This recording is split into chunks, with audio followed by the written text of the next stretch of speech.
नमस्कार। यूएनएन सितारों की बात में आपका स्वागत है। कहते हैं एक ना एक दिन हम सबको इस दुनिया से जाना है। जिसने जन्म लिया है उसकी मृत्यु भी निश्चित है, मगर कुछ लोग इस दुनिया से जाकर भी अमर हो जाते हैं लोगों के दिलों में।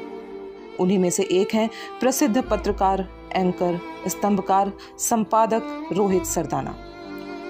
कल 30 अप्रैल 2021 को हृदय गति रुकने से उनका नोएडा में निधन हो गया। वे 41 वर्ष के थे। रोहित सरदाना का जन्म 22 सितंबर 1979 को हरियाणा के कुरुक्षेत्र में हुआ। यहीं पर अपनी स्कूली शिक्षा पूरी करने के बाद आगे की पढ़ाई के लिए वह हिसार चले गए और उन्होंने गुरु जम्बेश्वर विश्वविद्यालय विज्ञान और प्रौद्योगिकी में दाखिला लिया। उन्होंने वहां से मनोविज्ञान में स्नातक की डिग्री हासिल की और उसी यूनिवर्सिटी से मास कम्युनिकेशन की डिग्री भी ली। उनका शो ताल ठोक के जी न्यूज़ का काफ़ी पॉपुलर शो था, जिसमें वह समकालीन और सामाजिक मुद्दों पर बेबाकी से चर्चा किया करते थे। 2017 में उन्होंने आज तक को ज्वाइन किया, जिसमें वह दंगल शो की मेज़बानी करते थे। कल फेसबुक पर मैंने उनके आज तक के सहयोगी विकास मिश्रा की एक बड़ी ही मार्मिक पोस्ट पढ़ी, जिसे मैं आपके साथ शेयर करना चाहती हूँ। विकास मिश्रा ने अपनी पोस्ट में लिखा है, आज तक के दफ्तर में मेरी सीट से करीब 10 फीट दूर वाली टेबल पर बाईं तरफ पानी की बोतल रखी है। उसी के बगल में कॉफ़ी का मग रखा है। सामने प्लग में मोबाइल का चार्जर लगा हुआ है। ऊपर शीशे जड़ा फ्रेम है जिसमें गीता की लाइनें लिखी हैं, यदा यदा हि धर्मस्य ग्लानिर्भवति भारत। ये हमारे साथी रोहित सरदाना की टेबल है, जिस पर रखा कंप्यूटर ऑन तो है, बस लॉगिन आईडी और पासवर्ड डालते ही शुरू हो जाएगा। लेकिन कैसे? रोहित तो है ही नहीं। सब कुछ अधूरा छोड़कर चले गए रोहित सरदाना। आंखों के आगे रोहित का मुस्कुराता हुआ चेहरा दिखाई दे रहा है। मैं अपने सिस्टम पर बैठा रोहित के बारे में लिख रहा हूँ। ऐसा लग रहा है जैसे हमेशा की तरह अभी पीछे से आकर रोहित कहेंगे, कैसे हैं विकास जी? और मैं कहूँगा, बहुत बढ़िया। ये हमारा रोज का अभिवादन था। रोहित जी जी न्यूज़ से आए थे, लेकिन पता ही नहीं चला कि इतनी जल्दी कैसे आज तक वाले हो गए। एक नाता तो पहले से था। उनकी पत्नी प्रमिला हमारी साथी थी, लेकिन रोहित के आने से पहले उनसे आज तक छोड़ दिया था। बहुत जल्दी ही रोहित से अच्छी जम गई थी। मिजाज मिल गया था। व्हाट्सएप पर चुटकुलों का आदान प्रदान चलता रहता था। उनके शो दंगल का रोजाना का नाम तय करने को लेकर हमारी बातें होती थीं। अक्सर मेरा सुझाया हुआ नाम ही तय होता था। रोहित बहुत मददगार थे, दिलदार थे, पहल करके मदद करने वालों में से थे।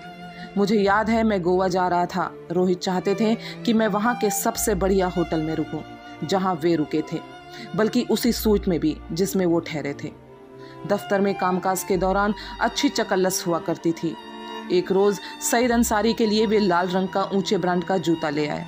सईद भाई के पैर में वो आया नहीं, क्योंकि सईद भाई के पैर का नंबर 9 था और जूता था 8 नंबर का। फिर ये हुआ कि विकास जी आप नापे।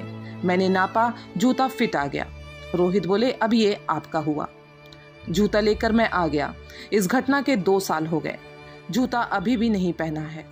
ओह, अब उसे पहनने की सोचूंगा भी तो रोहित की याद रुलाएगी। रोहित के शो का नाम था दंगल। बकायदा उसमें दंगल ही होता था।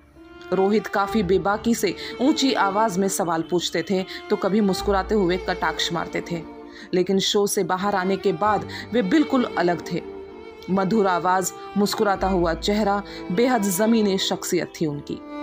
42 साल, सिर्फ 42 साल की उम्र थी रोहित की। 2 छोटी छोटी बेटियां हैं, एक 10 साल की, दूसरी 5-6 साल की। घर में धमा चौकड़ी मचाने वाली बेटियां। कई बार उनके स्टंट का वीडियो प्रमिला पोस्ट करती थी। मैं डरता था कि कहीं बच्चों को चोट ना लग जाए। प्रमिला कहती, निश्चित रहिए, ये एक्सपर्ट है। पता चला कि रोहित खुद चाहते थे कि उनकी बेटियां जिम्नास्ट बने। दोनों बेटियां रोहित की दोनों आंखें थी। रोहित के जाने का विछोह प्रमिला कैसे सह पाएगी दोनों बेटियां। सोचता हूं तो ऐसा लगता है जैसे कलेजा फट जाएगा। मैं रोजाना करीब 2 घंटे कोरोना पीड़ितों से फोन पर बात करता हूँ। कल रात 12 बजे ख्याल आया कि बहुत दिनों से रोहित से बात नहीं हुई। व्हाट्सएप पर कुछ आदान प्रदान नहीं हुआ। रात काफ़ी हो गई थी, सोचा कि सुबह उठते ही फ़ोन करूँगा। 9:30 बजे फ़ोन किया, फ़ोन बिजी था। 10:32 पर फिर फ़ोन किया, पूरी रिंग गई, फ़ोन उठा नहीं। करीब 12 बजे खबर आई कि रोहित नहीं रहे। यकीन ही नहीं हुआ।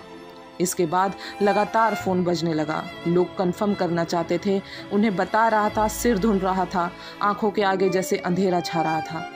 पहली बार कोरोना से डर लग रहा था। पहली बार लग रहा था कि कभी भी मौत आ सकती है। जब रोहित जैसा जांबाज जिंदगी का दंगल हार सकता है तो ये किसी के साथ कभी भी हो सकता है। आज दफ्तर पहुंचा तो इम्तिहान की घड़ी थी। रोहित के निधन पर पहला पैकेज मुझे ही लिखना था। 15 मिनट तक कंप्यूटर के सामने यूं ही बैठा रहा।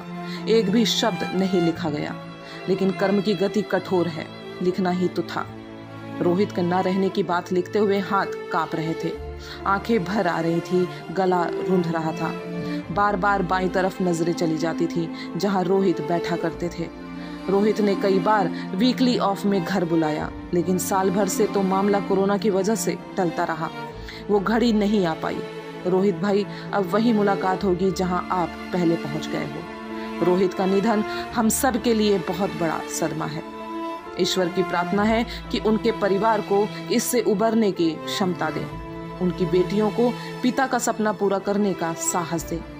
मैंने सोशल मीडिया पर देखा है कि कुछ लोग रोहित सरदाना के निधन पर खुशियां मना रहे हैं। मैं आपसे निवेदन करना चाहता हूं कि उन्हें कुछ न कहें, बस ये सोचकर नजरअंदाज कर दें कि ऐसे लोग हरामजादे हैं, हरामजादे ही रहेंगे।